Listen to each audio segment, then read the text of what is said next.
In this video, we will be discussing perfectly competitive markets in the short run and how they maximize their profits. So we're given a problem, and they give us a total cost function of 3,400 plus 95Q plus 3Q squared, and they also give us a quantity demanded function of 2,600 minus 13P, and then they give us a price function of $130. And they're asking us at what price will the firm shut down, what is the quantity supplied if they were to profit maximize, what is the number of firms in this market, what is the profit, what is the producer's surplus, and what is the learner's index.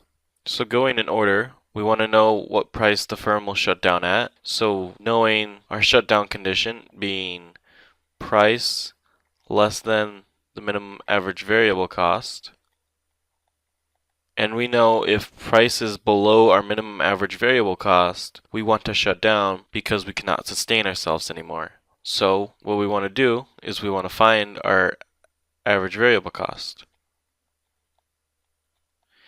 And that is the total variable cost divided by our quantity. And our total variable cost is 95Q plus 3Q squared. And we want to divide that by Q. Note we do not include the 3,400 because that's technically a fixed cost. And so by dividing out the Q, what we're left with is an average variable cost of 95 plus 3Q. But we want to figure out what our minimum AVC is. So if we were to graph our AVC function, it would look something like this.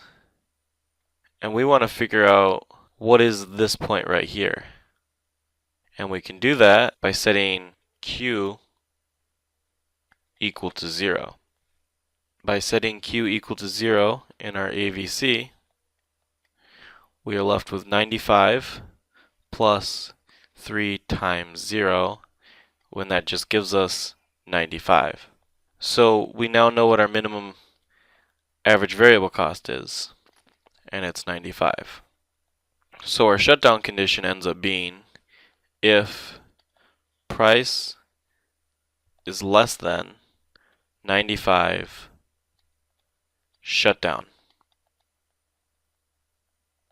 And we would shut down in this case because if we were to charge $95 for our product, we would not be able to sustain ourselves and we would be forced into bankruptcy. Next, we want to find our profit maximizing quantity. But how are we going to find our profit maximizing quantity? Well, since this is a perfectly competitive market, the rule of thumb to follow is price equals marginal cost for profit maximization. But first we need to find our marginal cost. We already know what our price is, it's 130. So in order to find our marginal cost, we take the derivative of our total cost function with respect to Q. And note we use little q to denote our firm's quantity. So our profit maximizing quantity would be denoted by a little q.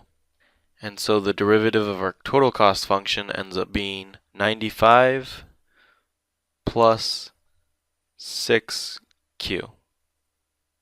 Now that we know our marginal cost, we can set that equal to our price, and our price was 130, and we will set that equal to 95 plus 6q. Now if we subtract both sides by 95, that will give us 35 equals 6q, and dividing by 6, that gives us a q equals 5.83. And this is our profit maximizing quantity. So in order to make the most amount of money, we would produce 5.83 units of a good. Next up, we want to find the number of firms in the market, and we can do that by using the formula of N, so the number of firms, equals big Q over little q. So the number of firms in the market equals the quantity supplied for the entire market over the quantity supplied of one firm, so our firm. Because in perfectly competitive markets, each firm is identical and produces the same amount of a good. And we know what little q is, that's our 5.83, but we need to find out what big Q is first. So using that demand function we have earlier, we can do quantity demanded equals 2,600 minus 13 times P, and since we know what P is, and it's that 130, we can then find out what our quantity demanded is. And after plugging that into a calculator, our quantity demanded is 910. So the entire market makes 910 units of a good. Now in order to find the number of firms in the market, we can just put that 910 over 5.83, and we find out that the number of firms in the market is 156.09. So there are 156.09 firms in the market. Next up, we want to figure out what our profit is. And in order to find out what our profit is, we got to use the formula of the profit, which we denote by pi, equals price times little q minus our total cost. And since we know what all three terms are, we can plug in what we know. So profit equals 130 times 5.83, and then our total cost was 3,400 plus 95, and then we can multiply that by what our Q was, so 5.83, and then plus 3 times 5.83 squared.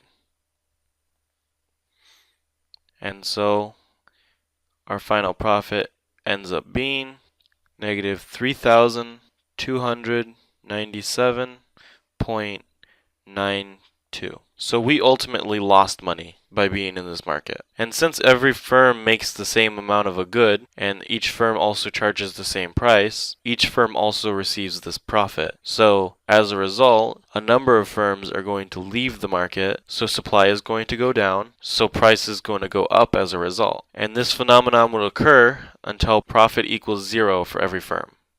Next, we want to figure out what our producer surplus is, and we denote that by PS. And the formula that we use for producer surplus is profit plus fixed cost. So this is each firm's individual producer surplus. And we know that our profit was that negative 3,297.92, and our fixed cost was that 3,400. So by plugging this into a calculator, we would get a producer surplus of 102.08. Last but not least, we can find our learner's index, which we denote by Li. And the formula we use for learner's index is price minus the marginal cost over the price.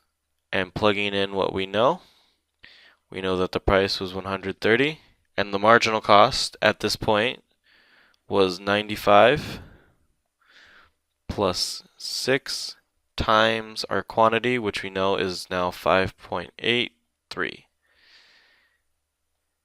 And then all over 130. And by plugging this quantity into a calculator, we are left with 0.0002. And learner's index is on a scale from 0 to 1, with 0 being no market power and 1 being all the market power. And since we have a very small learner's index of close to 0, we can assume that we have virtually no market power. That will conclude this video on short-run perfectly competitive markets.